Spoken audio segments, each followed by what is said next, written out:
Hello everyone, welcome back to my channel. Today I am going to talk about a book that I absolutely love and I could not put it down, and that is the Heroin Diaries by Nikki Sixx. In case you guys don't know who Nikki Sixx is, he is the bassist for the band Motley Crue.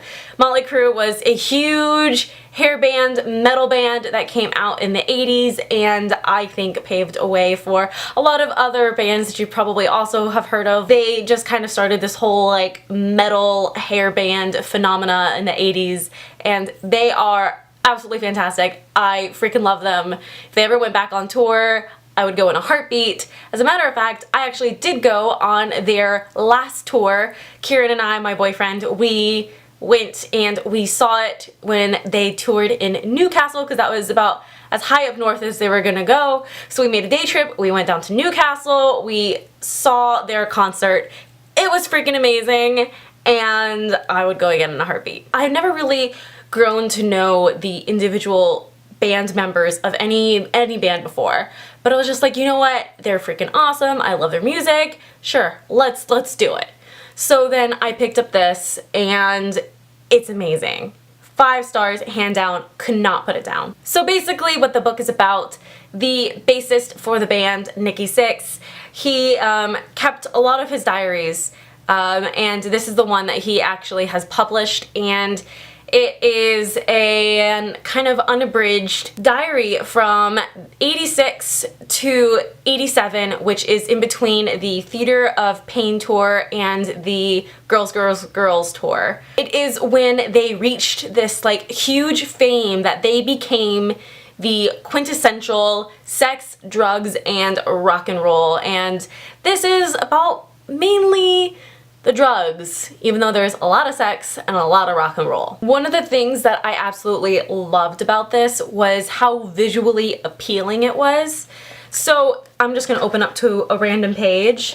So not only do they have, you know, pictures, but every single page has like illustrations and just visually appealing pages that make you want to read it even more. I also love the fact that there are a little bit of song lyrics in some things. So, you know, reading through, I believe there was references to Dancing on Glass, and now that when I hear the song, I can go back and be like, oh yeah, this is from this time and this segment in his life. And that's also kind of cool to kind of go back and forth and put those two pieces together. But man, this book is not an easy read. There were definitely times where my stomach was churning because I just can't ever imagine getting to a state like that, which in that sense I am a very lucky human being. It was just unfiltered. It was so unfiltered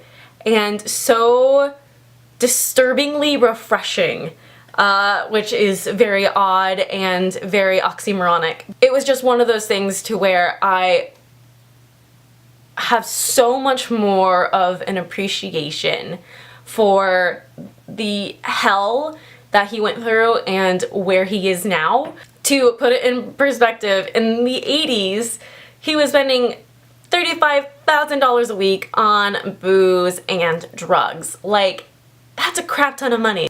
I mean, this guy was so into this persona of himself that he had to die twice, not once, but twice, in order to finally kind of come to terms with, hey, I need to do something about it. The book starts with Christmas of 1986 and him being in his closet and shooting up and, you know, Merry Christmas to himself. And goes towards this like darkness. It's always a struggle between light and dark, and you see these little glimmers of hope, but it's just the drugs that just take him back down into the darkness. So it's really a great story arc. I mean, I don't want to say, hey, this person's horrible life decisions make a great story, but it is nice to see that out of a lot of people in the 80s who didn't make it, who were, you know, using drugs and stuff, it's good to see someone, you know, come out of it a much more enlightened human being. So that's all I'm basically going to say. It is now one of my favorite books.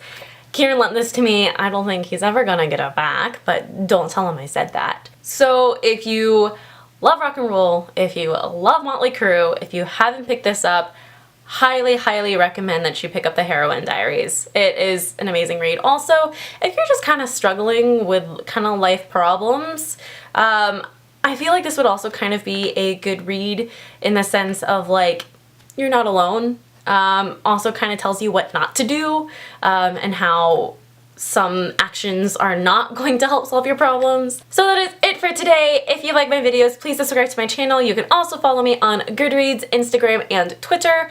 All those links are down below in the About section, so go check them out. And until next time, I will see you later. Bye!